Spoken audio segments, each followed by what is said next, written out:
আসসালামু আলাইকুম এভরিওয়ান, কেমন আছেন? আশা করি সকলে খুব ভালো আছেন। তো আজকের ভিডিওটি হচ্ছে কিভাবে আপনারা বিকাশ টু নগদ অথবা নগদ টু বিকাশে কিভাবে টাকা ট্রান্সফার করবেন, সেই প্রসেসটা বা মাধ্যমটা আমি আপনাদেরকে আজকে দেখিয়ে দেব। আসলে এটা সরাসরি কোনো মাধ্যম নেই বিকাশ থেকে নগদে অথবা নগদ থেকে বিকাশে টাকাটা ট্রান্সফার করার কোনো সিস্টেম নেই। আপনি কিছু ভিন্ন পদ্ধতি ব্যবহার করে এই কাজটা করতে পারেন, মানে বিকাশ থেকে নগদে টাকাটা আনতে পারেন।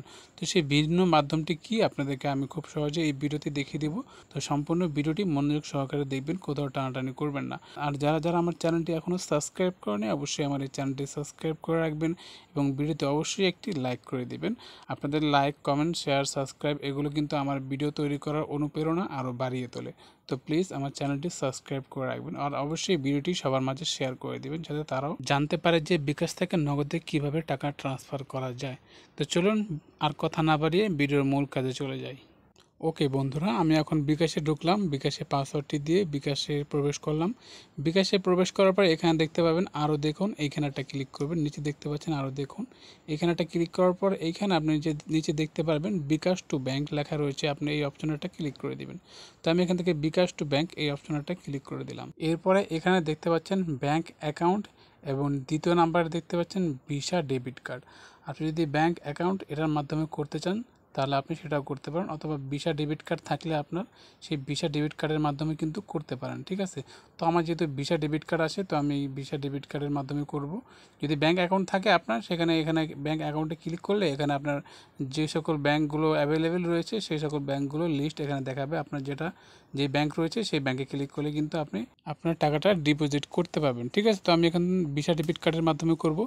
ব্যাংক অ্যাকাউন্ট এবং ভিসা ডেবিট কার্ড সেম প্রসেসেই কিন্তু কাজটা করা হয়। আমি যেভাবে এখন দেখিয়ে দিব সেভাবে কিন্তু আপনি ব্যাংক অ্যাকাউন্টে কিন্তু করতে পারবেন, প্রায় সেম প্রসেস। আচ্ছা, আপনার যদি ডেবিট কার্ড থাকে, ডেবিট কার্ডের উপরে দেখতে পারবেন 16 ডিজিটের নাম্বার রয়েছে, সেই নাম্বারটা এখানে আপনি বসিয়ে দিবেন। তো আমি এখান থেকে আমার 16 ডিজিটের নাম্বারটা বসিয়ে দিচ্ছি।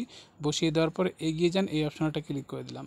এই অপশনে ক্লিক করে দেওয়ার পর আপনার ব্যালেন্সটা এখানে বসিয়ে দিবেন, আপনি কত টাকা ডিপোজিট করতে চাচ্ছেন। আমার যেহেতু এখানে 94 টাকা দেখাচ্ছে, আমি এখান থেকে 90 টাকা ডিপোজিট করব। তো আমি এখান থেকে 90 টাকা ক্লিক করে দেওয়ার পরে এখানে যে একটা আইকন দেখতে পাচ্ছেন, অ্যারো আইকন, এখানে ক্লিক করে দেওয়ার পরে এখানে আপনার যে বিকাশের পিন নাম্বারটা রয়েছে সেই পিন নাম্বারটা এখানে দিয়ে দিবেন। ঠিক আছে, এখানে উপরে দেখতে পাচ্ছেন চার্জ 1 টাকা 12 পয়সা কিন্তু কাটবে আপনার এই 90 টাকায়। তো সে যত দিবেন তত বেশি কাটবে। আমি আমার বিকাশের পিন নাম্বারটা দিয়ে নিচ্ছি। দেওয়ার পর আমি এখান থেকে যে একটা আরও আইকন দেখতে পাচ্ছেন, এই আইকনটা এখানে আমি ক্লিক করে দেব। এরপরে বিকাশ টু ব্যাংক করতে ট্যাপ করে ধরে রাখুন, এখানে ট্যাপ করে ধরে রাখবেন। দেখতে পাবেন যে আপনার বিকাশ থেকে আপনার ব্যাংকে টাকাটা ট্রান্সফার হয়ে যাবে। এখানে দেখতে পাচ্ছেন বিকাশ থেকে আমার ব্যাংকে যে টাকাটা গিয়েছে, এটা গিয়েছে কি না সেটা শিওর হওয়ার জন্য আমি এখান থেকে আমার মেসেজ অপশনে চলে যাব। আমার ব্যাংক থেকে একটা মেসেজ আসছে, আমি যেহেতু ডিপোজিট করেছি। তো দেখেন এখান থেকে বিকাশ থেকে, এখানে দেখতে পাচ্ছেন বিকাশে আমি এখান থেকে যে বিকাশ টু ব্যাংকে 90 টাকা ট্রান্সফার করেছি সেটা কিন্তু এখানে দেখাচ্ছে। ঠিক আছে, দেখতে পাচ্ছেন ভিসা কার্ড ইটস সাকসেসফুল। তো ব্যাংক থেকে যে মেসেজটা এসেছে সেই মেসেজটা এখানে আপনি দেখতে পাচ্ছেন IBBL। তো আমি এখানে ক্লিক করলাম, এখানে দেখতে পাচ্ছেন ডিয়ার কাস্টমার টাকা 90 হ্যাজ বিন ট্রান্সফার। ঠিক আছে, বিকাশ থেকে কিন্তু আমার ব্যাংকের টাকাটা কিন্তু ট্রান্সফার হয়ে গিয়েছে এবং সেটা কিন্তু ব্যাংক থেকে একটা মেসেজের মাধ্যমে কিন্তু আমার কাছে চলে এসেছে। ঠিক আছে, দেখতে পাচ্ছেন। তো আমি এখন শিওর হয়েছি যে আমার বিকাশ থেকে আমার ব্যাংকে টাকাটা ট্রান্সফার হয়ে গিয়েছে। ঠিক আছে, এখন চলুন আপনাদেরকে দেখাই যে নগদে কিভাবে এই টাকাটা আবার নগদে নিয়ে আসবেন। মানে আপনি এই মুহূর্তে যেই টাকাটা বিকাশ থেকে ব্যাংকে নিয়েছেন, এখন সেই টাকাটাই ওই ব্যাংক থেকেই আবার নগদে নিয়ে আসবেন কিভাবে, সেটা চলুন দেখে আসি। তো সেটা করার জন্য আপনি এখান থেকে সরাসরি নগদে চলে যাবেন। তো আমি এখান থেকে নগদে অ্যাপে প্রবেশ করছি। ওকে, নগদে প্রবেশ করার পর এখানে আপনি দেখতে পারবেন আপনার ব্যালেন্সে কত আছে। আমি আপনাদেরকে আমার ব্যালেন্সে কত আছে সেটা আপনাদেরকে আমি দেখাচ্ছি। দেখতে পাচ্ছেন 123 টাকা আছে। আমি এখান থেকে জাস্ট অ্যাড মানি এখানে ক্লিক করব। আপনি যদি নগদ থেকে যদি ব্যাংকে ট্রান্সফার করতে চান তাহলে বিকাশে যেরকম প্রসেসটা আমি আপনাদেরকে দেখিয়ে দিয়েছি ঠিক সেরকমই প্রসেসটা, ওইভাবে আপনি কিন্তু ব্যাংকে ট্রান্সফার করতে পারেন। আচ্ছা, আমি যেহেতু এখন ব্যাংক থেকে আমি নগদে টাকাটা নিয়ে আসবো, বিকাশ থেকে যে টাকাটা আমি পাঠিয়েছি সেই টাকাটা আমি নগদে নিয়ে আসবো। তো সেহেতু আমাকে এখান থেকে অ্যাড মানি এখানে ক্লিক করতে হবে। তো আমি এখান থেকে অ্যাড মানি এখানে ক্লিক করব। অ্যাড মানিতে ক্লিক করার পর এখানে দেখতে পাচ্ছেন ব্যাংক টু নগদ, কার্ড টু নগদ। আমি যেহেতু কার্ডের মাধ্যমে করব তো আমি এখান থেকে কার্ড টু নগদ এখানে ক্লিক করব। আপনি যদি ব্যাংকে করতে চান তাহলে আপনি আবার ওইরকমই ব্যাংক টু নগদ এখানে ক্লিক করবেন। আপনি যেটার মাধ্যমে চান সেটার মাধ্যমে নিয়ে আসতে পারেন। আপনার এখানে কোনো বাধা নেই যে আপনি ব্যাংক থেকে আনতে পারবেন অথবা কার্ড থেকে নিতে পারবেন না। আপনি যখন যেটা ইচ্ছা সেটা কিন্তু করতে পারেন। তো আমি এখান থেকে কার্ড টু নগদ এখানে ক্লিক করব। এখানে ক্লিক করার পর এখানে দেখতে পাচ্ছেন ভিসা কার্ড এবং মাস্টার কার্ড রয়েছে। আমার যেহেতু ভিসা কার্ড রয়েছে আমি এখান থেকে ভিসা কার্ডে ক্লিক করব। আমার মাস্টার কার্ড নেই, তো আমি আমার নগদের যে নাম্বারটা রয়েছে অনার নাম্বারটা, আমার নগদের যে নাম্বারটা সেই নাম্বারটা এখানে দিয়ে দেবো। তো আমি আমার নগদের নাম্বারটা দিয়ে দিচ্ছি।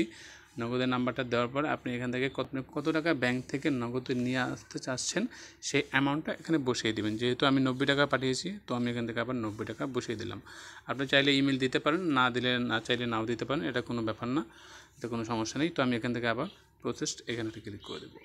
এখানে ক্লিক করার পর এখানে একটা বিষয় লক্ষ্য করুন, এখানে একটা টাইম দেখতে পাচ্ছেন, সেশন টাইম। আপনাকে এই 4 মিনিটের মধ্যে কিন্তু এটা ফিল আপ করতে হবে।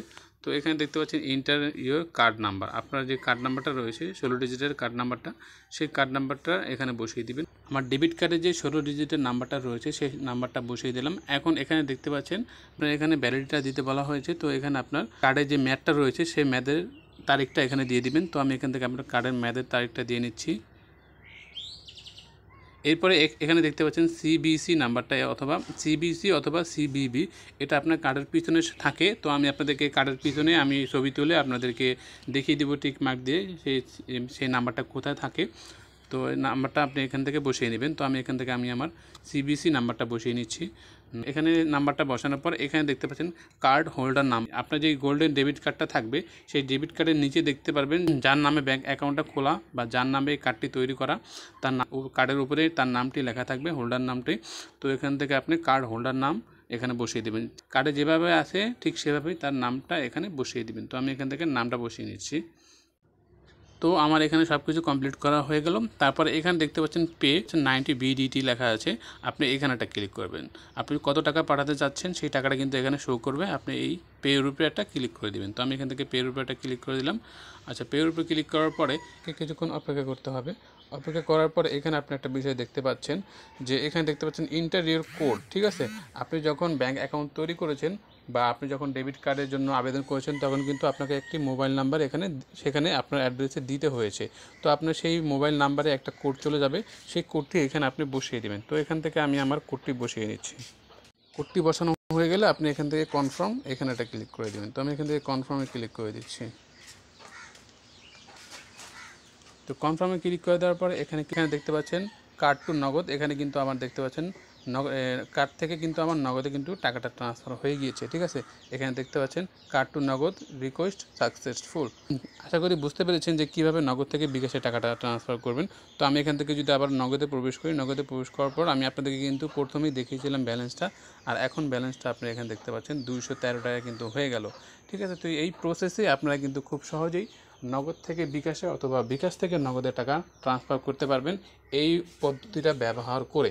ঠিক আছে, আর আমি আপনাদেরকে আগেই বলেছি যে নগদ থেকে বিকাশে লিগেল ওয়েতে কোনোভাবেই টাকা ট্রান্সফার করা যায় না। আশা করি বুঝতে পেরেছেন। তো ভিডিওটি কেমন লেগেছে অবশ্যই কমেন্ট করে জানাবেন, আর ভিডিওটি অবশ্যই আপনার বন্ধুদের মাঝে শেয়ার করে দিবেন। ইমার্জেন্সি যাদের নগদ থেকে বিকাশে অথবা বিকাশ থেকে নগদে টাকাটা ট্রান্সফার করার প্রয়োজন তারা এই মাধ্যমটি ব্যবহার করতে পারেন। তো আশা করি ভিডিওটি খুব ভালো লেগেছে আপনাদের কাছে। তো ভিডিওটি ভালো লেগে থাকলে অবশ্যই ভিডিওতে একটি লাইক করে দেবেন এবং কমেন্টে আপনার মূল্যবান মতামত জানাতে কিন্তু ভুলবেন না। তো ভিডিওটি আজকের মতো এ পর্যন্তই, দেখা হচ্ছে অন্য কোনো নতুন ভিডিওতে। সে পর্যন্ত সকলে ভালো থাকবেন, সুস্থ থাকবেন। আল্লাহ হাফেজ।